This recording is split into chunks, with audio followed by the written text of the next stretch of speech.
Well, the Gonzaga Bulldogs reportedly added a new international player for the remainder of the season in Jun Seok. We learned more about his game and a few priority targets for Gonzaga going forward.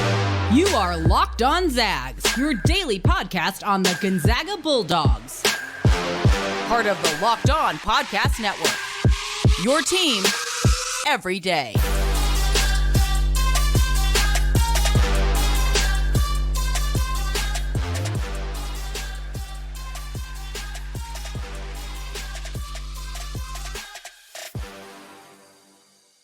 What is going on, y'all? Welcome to the Locked On Zags podcast, part of the Locked On Podcast Network, your team every day. I am your host and longtime Gonzaga podcaster, Andy Patton, here to bring you news and updates on all things Zag athletics. Well, I am thrilled once again to be joined today by Locked On recruiting insider Jason Jordan. Jason's going to help us learn about a handful of players Gonzaga is interested in. The first player we have to talk about, of course, is the reported newest Zag. The information has not become official yet, but according to sources, it sounds like Gonzaga does have a new player for the rest of the 2023 season in Jun Seok, a Korean player who came over from Korea this past year. It sounded like he was initially interested in coming over to play in the G League, but is now going to play at Gonzaga. I wouldn't expect to see much of him this year. Jason, I'm kind of curious. It seems like we've seen Gonzaga dip into Asia before. Of course, the most notable example is Rui Hachimura, who developed into a legitimate star lottery pick, very good NBA player. The Zags were interested in Fanbo Zhang for a while. He ended up coming over for the G League, but this is a market they have kind of tapped into before. It seems like they got themselves potentially another good one here in Seok. What are your thoughts? Yeah, I mean, definitely. I mean, to your point, I mean, I think in the last year we heard a lot about him in the FIBA's tournament. Put big numbers. I think he was like 26 and 10. So that's nothing, obviously nothing to sneeze at. They weren't a great team, but he was a great player on not such a great team. But 6'8" playmaker, from what we can tell, 6'8" playmaker in the clips that we've seen, and I mean, you know, he looks like he has a pro game. You know, adept at post up, shooting over the top of smaller guards, and you know, he has great feel and stretch the defense. But I think the biggest thing that stands out for me is he's just a workhorse. Like he tries. You know, I always said this about Rip Hamilton. It did. You know, some guys it looks like it came natural to, and other guys it looks like they same results, but they just work really hard for it. Rip Hamilton was like that. I'm not saying he's Rip Hamilton doing swing, but I'm saying in that regard, he works really hard to get to his spots. And he gets there, and he's you know, he obviously has success. You know, some guys it's just natural, and it's like I'm snoring, that's the guy. But you know, same result. But you tend to like that workhorse guy, you know, that gets there, and because he brings it, he's going to bring a different energy on both ends of the floor, and he does. And so he's guarding multiple positions, from what I can tell, and you know. Great eye. I mean, continuing your stronghold in the foreign market. But yeah, he looks like a nice piece that they'll be able to use next season. Yeah, one of the things that I kind of read about him a little bit is, you know, because of his height, because of being in Korea, he's been a center for a huge chunk of his career, and he's kind of only recently started trying to branch out and play a bit more of a small forward position, which, you know, at his size at 6'8", that's likely where he'd land in the NBA. At Gonzaga, he could end up being a small ball 4, could end up being a more traditional 3.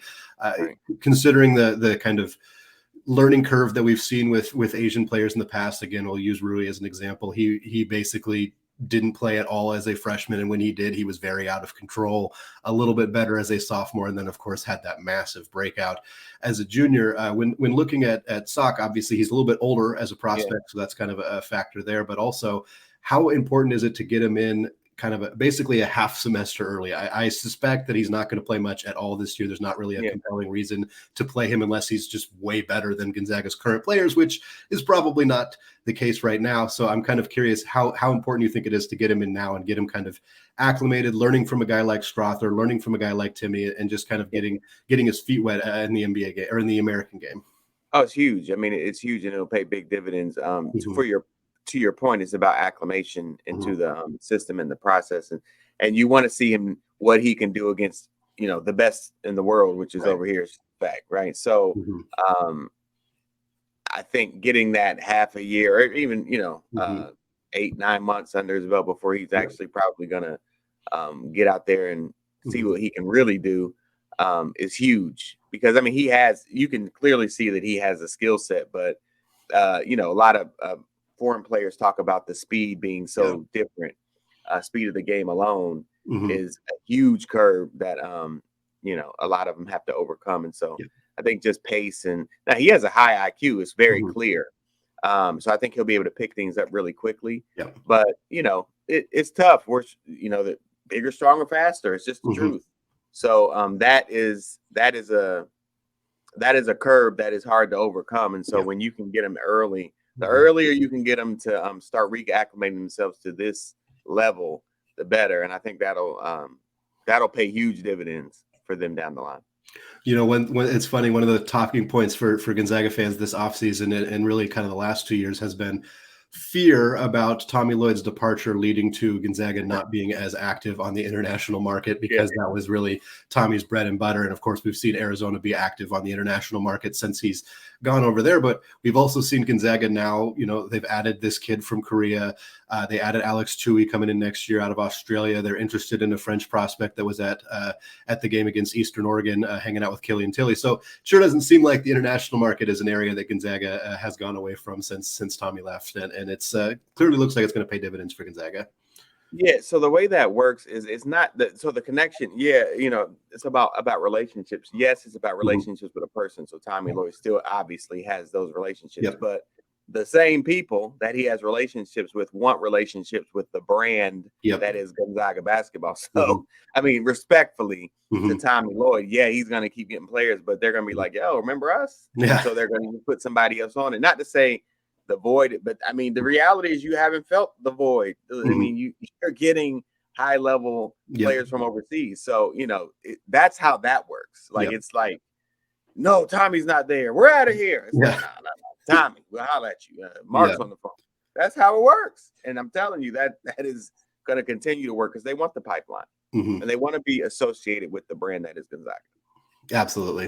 Well, I want to switch gears on you, Jason, and talk about another 2023 prospect who the Zags are reportedly interested in. That would be a 4-star point guard out of Fort Lauderdale, Florida. That's Jaylen Curry. The recent report that I saw on Twitter shows that there are 4 teams who are showing the most interest in Curry right now. That would include Gonzaga, as well as Ole Miss, Wichita State, and NC State.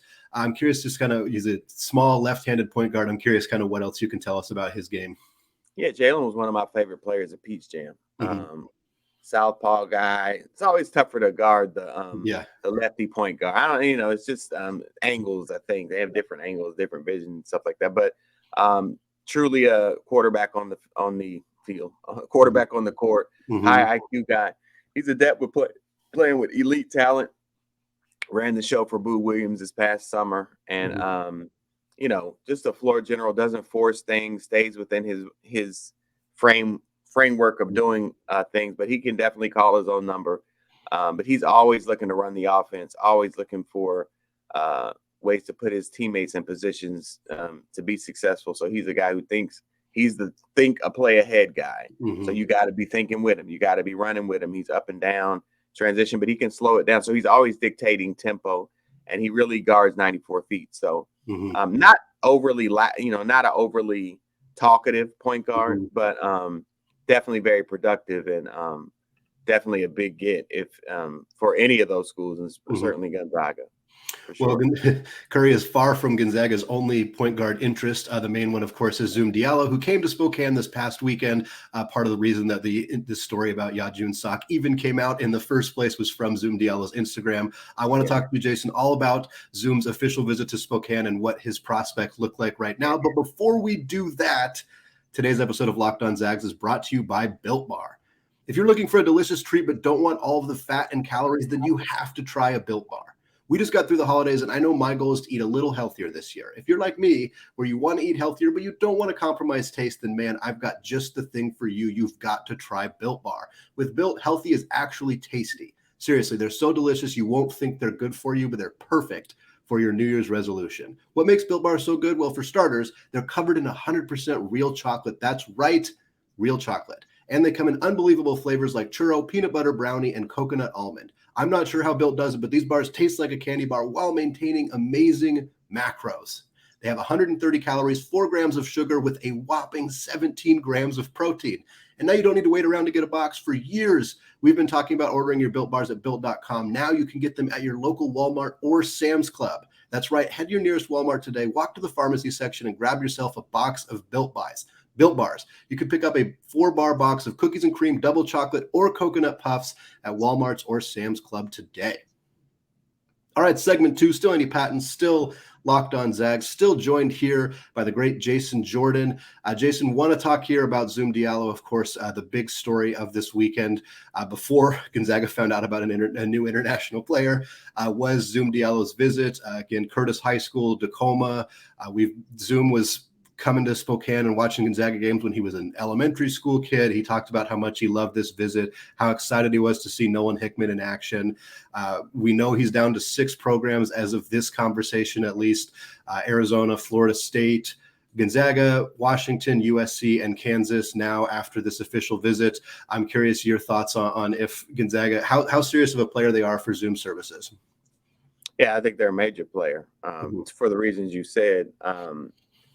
And, you know, I mean, he's only visited there, Florida State and Arizona officially. I mean, I don't know that there are plans, like immediate plans for any other visits. So I always take that into consideration. Like, I mean, by and large, you're not going somewhere you didn't visit, you know? So take that, take that with a grain of salt always. But, you know, I mean, if, you know, everything I said about Jaylen Curry, Zoom is, but he's also a more gifted scorer. So, I mean, you know, and he's more, he's got more personality, more pizzazz on the court. And so he's louder. So he's going to give you that vocal leader and a guy who's going to lead by example. So he's a star, no doubt about it.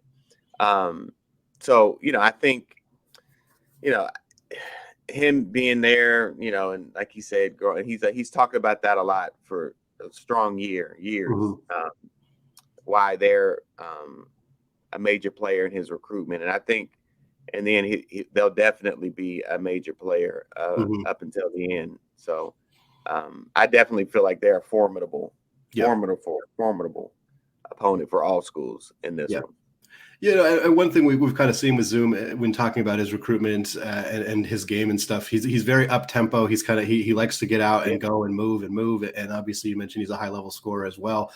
Gonzaga's offense, obviously, a really good fit for that, as we'll talk about with Zoom. And the next player we're going to talk about, who we've seen so many prospects seem to have Gonzaga and Arizona towards the end of their lists for lots of obvious reasons, premier programs on the West Coast. And also, I think that kind of similar offensive dynamic seems to appeal to a lot of prospects who kind of like to run that way. And Zoom definitely seems to fit that. I'm curious, he mentioned Nolan Hickman specifically. I'm curious, having seen Nolan's game, obviously in high school and now at Gonzaga, if you see some similarities there. It sounds like Zoom's a bit more of a score first guy. Nolan's maybe more of a traditional pass first point guard, but do you see some similarities there in Zoom's game? Yeah, well, to your point, I mean, you know, definitely Zoom is more of a score first guy. But, you know, sometimes when people say that, they're like, oh, man, this guy's a ball hog. No, you know, he also has a great eye, great vision, and he also tends to make the right basketball play. So if that's calling my own number because I'm more athletic, I'm only using Nolan as an example because we're talking about him. Because I'm more athletic than Nolan and I can finish over the top of people or I can absorb contact a little better, then yeah, that probably is a better basketball play. So that's kind of how he's wired. Just because he has a different skill set, but the vision I think is on par. The ability, the IQ is definitely on par, and they're very similar in that regard. But like he's 6'4", athletic, stronger, you know, and he can get there and do things that Nolan can't do in the lane. Right. Yeah. The last player that I want to talk to you about, Jason, again, kind of alluded to it already. It's Carter Bryant, 6'8" forward out of California, another marquee piece in the class of 2024 right now for Gonzaga, a player that they've been interested in for a very long time. He did officially set up an official visit. He hadn't done that for a while. There had been some rumblings. Is he going to do it? Is he going to come to Spokane? He's coming on February 11th, going to see the Zags host BYU. Should be a good opportunity for him to kind of get the whole kennel experience. He's also planning an official visit to Arizona. They have been a huge player for Bryant's services for a long time. He also took an official visit at Louisville. I'm kind of curious, again, you mentioned how important the visits are. That's the three that we have right now, as far as I know. Does that kind of feel like the de facto top three for Carter right now, or do you think that there's still some other schools in the mix?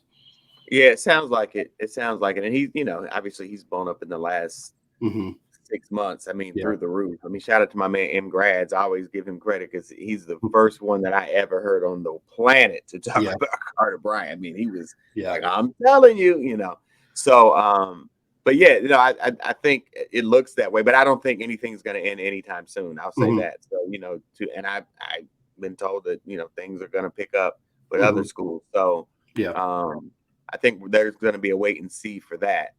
So I don't anticipate, and what I've been told back channel conversations is that it's, slow roll it, slow motion. We're going to, wait and see pattern. And that's how they're playing it. So, yeah. What has kind of been the big reason for his blow up in the last half year or so? We know he's 6'8".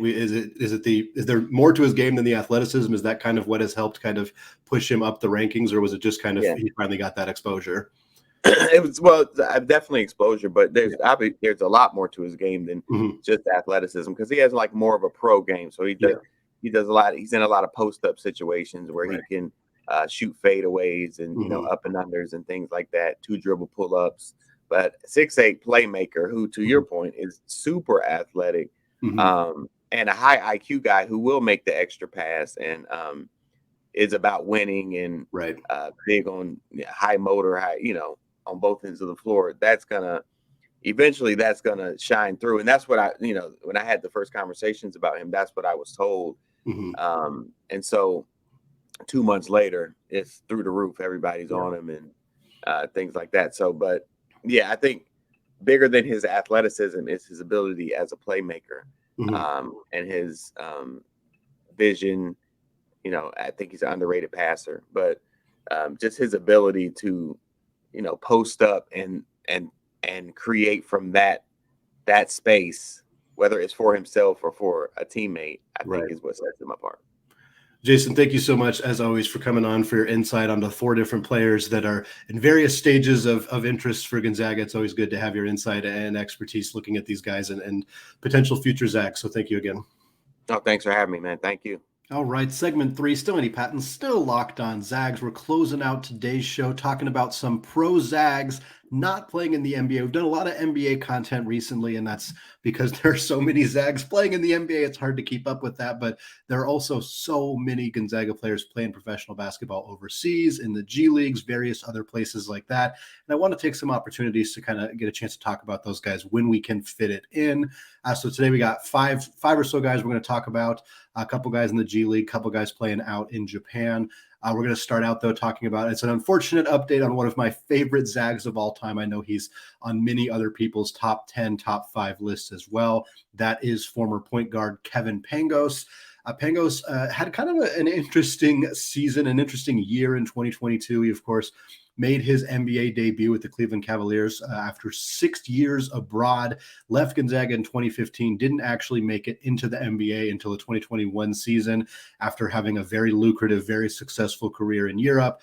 Gets to play with Cleveland for just a small period of time, didn't play particularly well, didn't get a lot of opportunities to even showcase what he was capable of doing. Ultimately ended up signing back overseas, signed with a team in Russia right around the time that Russia got involved in Ukraine and there was the war happening, and it was a pretty messy situation. There was concern about Kevin's safety, quite honestly, and the viability of signing a contract in Russia during everything that was happening. There was months without any update, but he was ultimately able to get out of said contract and eventually signed a contract with Olimpia Milano in the top Italian league, a really, really excellent EuroLeague team, one of the best European teams that you can play for. Unfortunately, Kevin has only been able to play in 7 games with Milano this year. He suffered a PCL tear in his knee. The most recent update was about a week ago. It sounds like there was initial hope that they would evaluate him in late January to potentially return in February. Now it sounds like he is going to be evaluated in late February with the hope of him returning by March. So injuries have been an unfortunate part of Kevin's basketball playing career since he left Gonzaga. And in those 7 games, he's been quite good. 10.1 points per game, 4.1 assists per game. And the team is 6-1 in the 7 games that Kevin has played. So he's clearly making a big impact for a very, very premier program in Italy. And we can just keep our fingers crossed, thoughts, prayers, whatever it may be, that Kevin is able to get healthy and contribute for this team down the stretch and going forward. Other 2 guys that I want to talk about here are the G League players. Of course, obviously Gonzaga has 10 plus players in the NBA, tons and tons of players who go overseas in various places in Europe or in Asia. We'll talk about a couple of those guys later. But there's also guys who stick around in the G League. A handful of guys who have done that in recent years. The most notable one, I think, for recent Gonzaga fans is going to be Joel Ayayi. Joel is having himself a fantastic season in the G League. He is playing for the Lakeland Magic. Last year, he played with the Capital City Go-Go's, which is my favorite named team in the G League, and also the G League affiliate for the Washington Wizards. He did make it into a handful of games in the NBA with Washington last year, which was very cool because he got to play alongside both Corey Kispert and Rui Hachimura, former teammates of his at Gonzaga.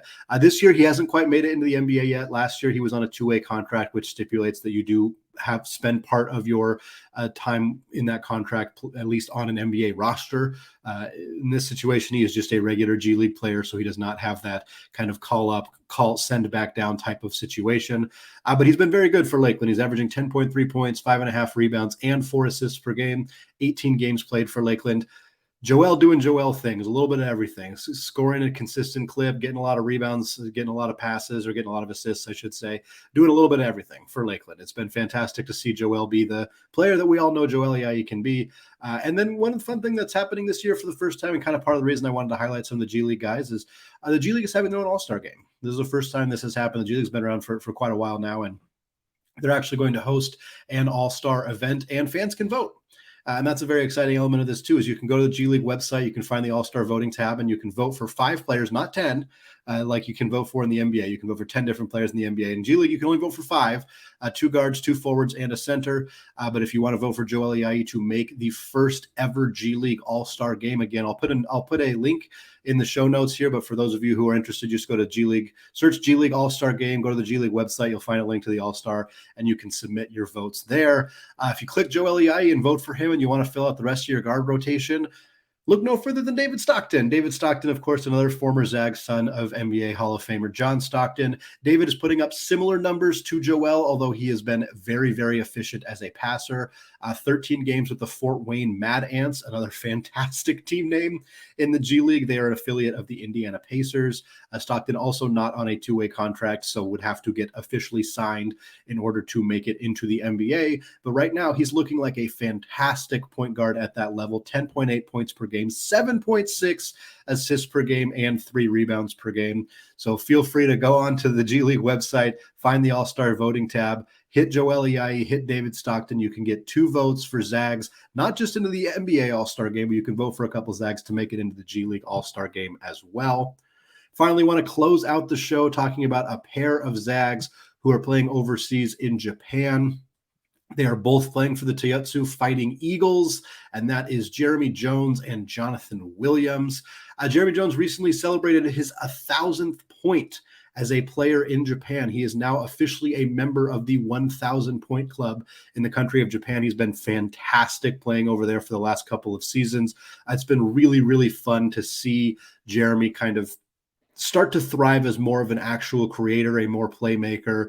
At Gonzaga, he was a role player, a celebrated walk-on, a fantastic player. Don't get me wrong. I loved everything that Jeremy Jones brought to the Zags, and I'm not trying to diminish his performance in a Bulldogs uniform because he was great, but he wasn't asked to do a whole lot more than set screens, do the dirty work, get some offensive rebounds, play well on defense, that kind of, nitty-gritty role player work. And now you get to see him go over to Japan, still playing high-level basketball, still playing good, competitive, professional basketball, and he's putting up much bigger numbers. 13.5 points per game, 6.5 rebounds, 3 assists. He's played in 29 games for Toyotsu this year. He's shooting 38% from deep, so we're seeing a Jeremy Jones, again, not all that similar to the player we saw at Gonzaga. He is out there scoring. He's getting rebounds. He's distributing the basketball. He's shooting well from beyond the arc. He's doing a little bit of everything. And, of course, now a member of the 1,000-point club in Japan. This is his second year with the Fighting Eagles. It is Jonathan Williams' first year in Japan. Williams, of course, a huge part of Gonzaga's 2016-17 team that went all the way to the national championship game and lost to the Tar Heels.